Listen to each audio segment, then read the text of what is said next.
All right, I want to jump onto this next joint. Culturally appropriate, I think. Recently, on an episode of Higher Learning with Van Lathan, um, he made a statement where he said a lot of black men and black women don't want to be Yes, absolutely. that they Yes, want to be white, that they don't want to be free. A lot they of don't our want to be brothers free. and sisters Absolutely. don't actually want to be free. They want to be white. And the difference between being free and being white is freedom is something that you share, and whiteness is oriented around domination. Now, if you ask people, do you want to be free? The question is, what does freedom mean to you? A lot of times when whiteness or when you talk about freedom on the right, they're talking about freedom from not having to go into the bathroom with the same bathroom that trans people use, not having to go into the same bathroom that black people use, the freedom to be away from what they believe are the dregs and the undesirables of their society.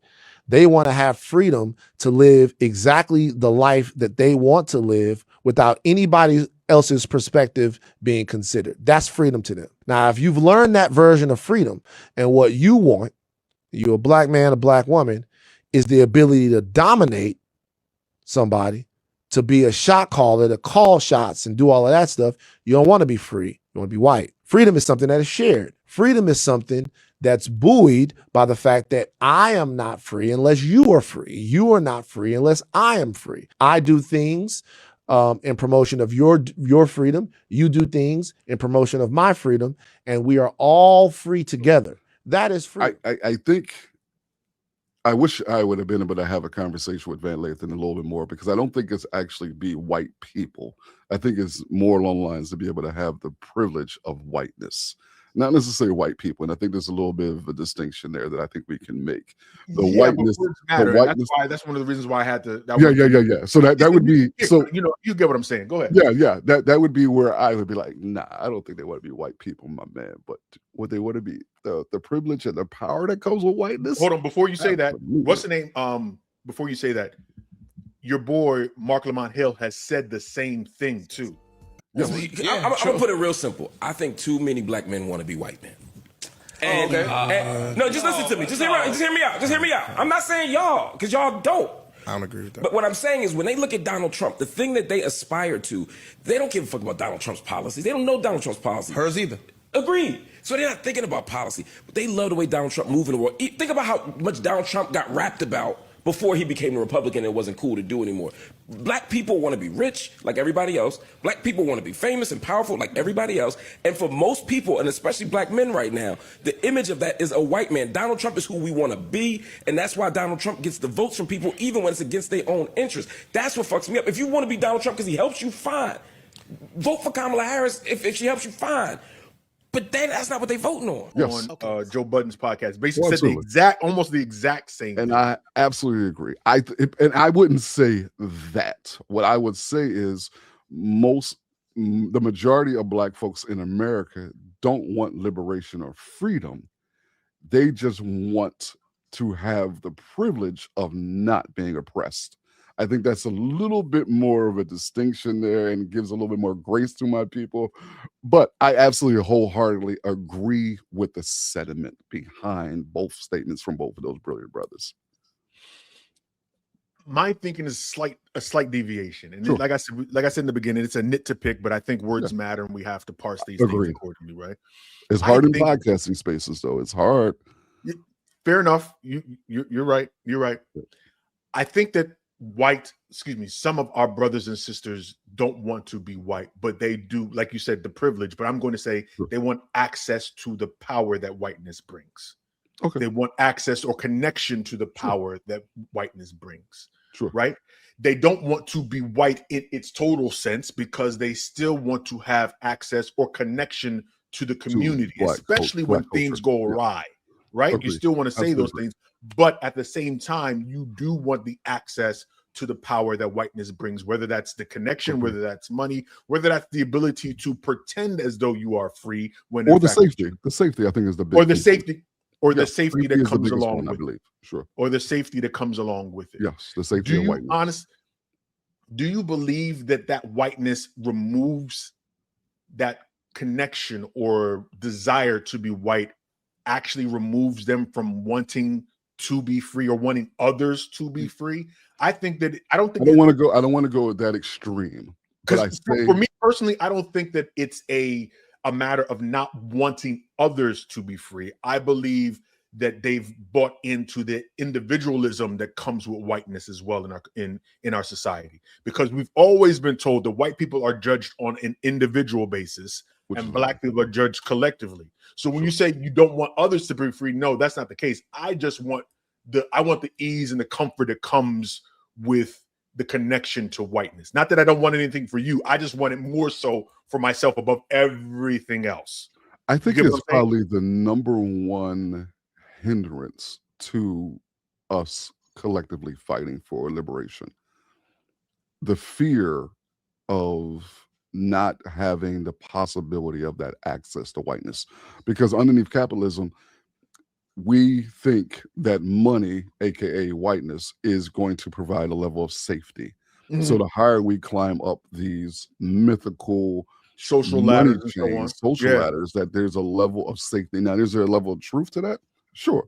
There's different types of dangers. Like LeBron ain't got to worry about, somebody running up in his crib at late at night trying to steal his TV and things along those lines. Right. But he has to deal with other levels, other levels of anti-blackness, right? From different avenues, shut up and dribble, things along those lines. Yeah. So I think that's what we believe and buy into underneath capitalism. But I think it's the number one thing that prevents us from ultimately unifying in the manner that we need to, not everybody on the same page and doing their same thing, but in the method that we need, is that whiteness is so attractive. And I'm using whiteness in an actual tangible thing, is so attractive to us because we believe that there's a level of prosperity, a level of joy, a level of freedom, and a level of safety that comes with that. And it's those things we have not been able to manifest on a grand scale in Black culture in a way that is able to outshine what whiteness is able to provide. Mm. And we still have it. So that's why even me, who I'm often critical of our Blackness leadership class, I'm often critical of the way we celebrate particular holidays and we commemorate different things.